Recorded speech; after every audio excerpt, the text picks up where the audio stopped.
こんにちは。チャンネルアナウンサーのゆいです。よろしくお願いします。今回は台湾について考えてみたいと思います。唐突な質問ですが、台湾は国でしょうか、それとも国ではない地域でしょうか。この問題について誰かが定義したことはないような記憶ですね。国交がある、ないと国家承認は同じ意味でしょうかと考えた場合、北朝鮮を例にとってみます。北朝鮮を日本は国家承認をしていませんが、北朝鮮を国家承認している国は151カ国あり、国連にも加盟しています。そのため日本の外務省は、世界の国の数を北朝鮮を除いた196カ国としていますが、検定教科書では、北朝鮮が国連に加盟していることを踏まえて北朝鮮を含む197カ国と表記しているようですね。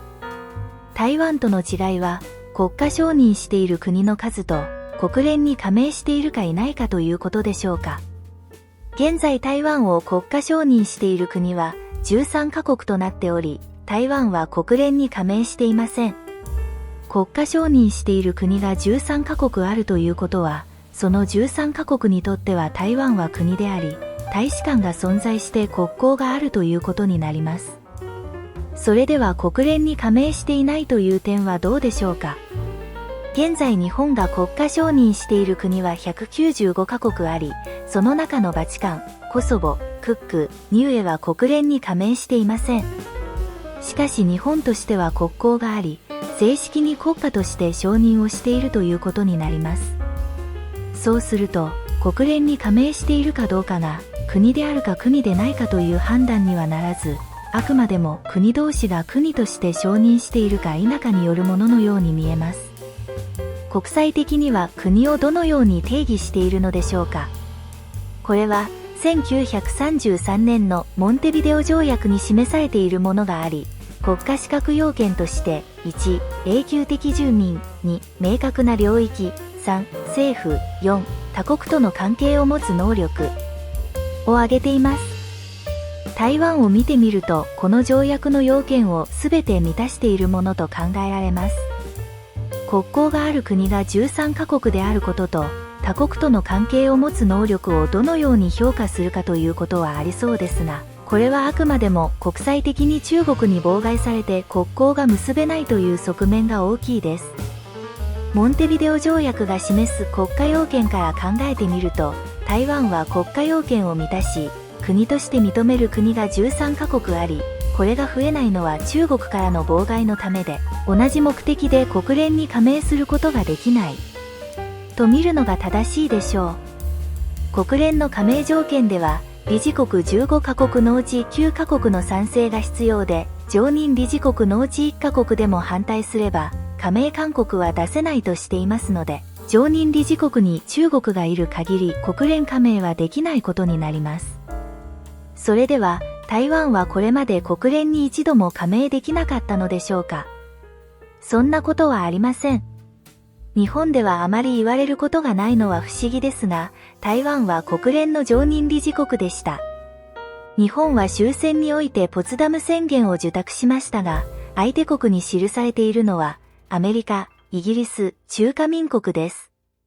これは現在の台湾の中華民国ですね。終戦後1945年に国連が発足しましたが、その時常任理事国として座ったのは蒋介石の中華民国となっています。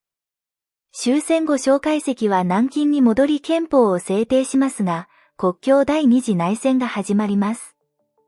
1949年に中華人民共和国が北京を首都に建国を宣言し、中華民国は抵抗するも敗北が続き、同年12月に台湾に首都を移すこととなります。この時も台湾での中華民国が国連の常任理事国となっています。この状態は1971年まで22年間。国連発足から26年間、中華民国が常任理事国でした。それでは1971年に何が起こったのでしょう。国連のアルバニア決議というものが提起されます。これは中華人民共和国と親交が深いアルバニアなど23カ国が連名で提出した中国の代表権に関する決議案です。実質的に中国大陸を実効支配している中華人民共和国を中国の代表政府として認め、中華民国を国連から追放するという内容のものでした。その後紆余曲折あり、中華民国の追放ではなく、蒋介石代表の追放というように改められています。これは国連の常任理事国をどちらの政府が正当な政府かどうかを争った決議であり、結果は賛成76、反対35、棄権17、欠席3で通過することとなります。日本は蒋介石に対して国連に留まるよう説得し、アメリカと連名で追放反対重要問題決議案20代表制決議案を提出しましたが、追放反対重要問題決議案は、このような国連議席に関わるものは重要な案件なので、国連憲章18条にのっとった3分の2の多数によって決められるべきとしたものでしたが、これは反対多数で否決され、20代表制決議案は、アルバニア決議案が通過したことを受けて採決されることはありませんでした。この20代表制決議案は、常任理事国を中華人民共和国を代表として、その他議席を中華民国が維持するという内容でした。さて、このアルバニア決議案が通過したことに反発して、蒋介石は国連の議場を後にし、中華民国は国連を脱退します。これは自ら脱退したという形となっています。厳密に考えると、決議案自体は蒋介石代表の議席追放ということなので、中華民国が国連に残る道は残されていたものと考えることもできます。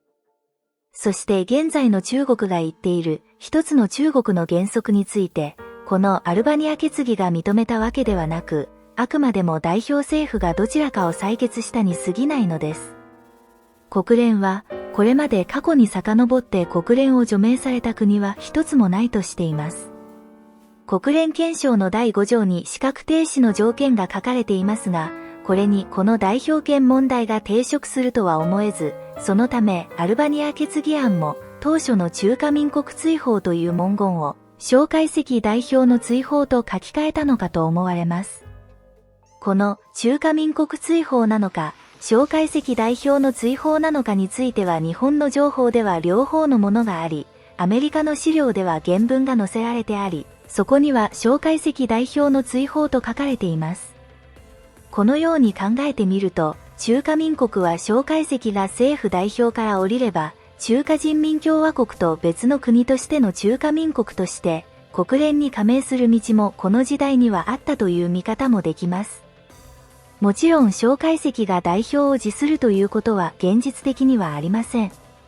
1947年に中華民国では 2.28 事件が台湾で起き、1949年から38年間もの間、戒厳令を敷くような軍事政権下にありましたから、現在の台湾のような民主主義の優等生のようなものとは正反対で、当時の国際社会からはそのような意味でも、国家運営としても疑問視されていたという状態でした。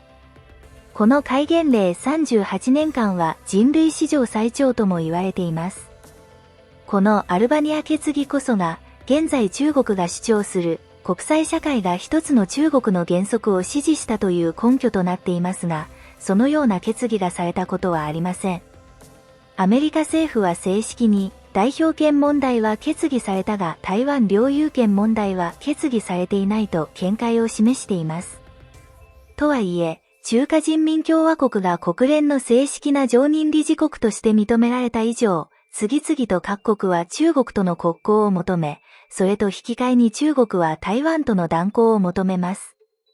常任理事国の拒否権を匂わせて圧力をかけていきました。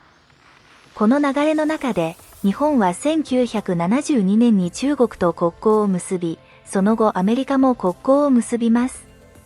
その反対に台湾と断交することになるわけです。このように、このアルバニア決議というものは、台湾問題を考える上で最も重要なものと思われるのですが、なぜか日本でこの話題に触れられることがありません。その後台湾は1987年に戒厳令が解除され、民主化が進み、初めての直接総統選挙で勝利したのが李登輝総統でした。李登輝総統から国連復帰の活動を開始しますが、中国の妨害で進むことはありませんでした。陳水扁総統時代には台湾という名義による国連加盟を申請しましたが、パン・ギムン国連事務総長はこれを不受理。馬英九時代には申請自体を取り下げてしまいます。そして蔡英文総統の時代から独立の機運が高まり中国との緊張関係が増しましたが、当時トランプ政権は台湾問題を中国牽制の一つと考えていた節があり、コロナ禍での台湾の貿易体制に着目した国連機関 WHO への参加の動きを強めましたが、バイデン政権となり、これも中断されたままとなっています。バイデン政権は一つの中国政策を守る立場をとっています。やはりこの問題もアメリカが民主党政権である以上はレジームの変更という流れにはならないようです。次にトランプ政権となった場合、再び動き出す可能性はあるのでしょうか。さて、今回は台湾が国連を脱退した件についてお話ししました。この動画が良いと思われた方は、いいねボタンとチャンネル登録をよろしくお願いします。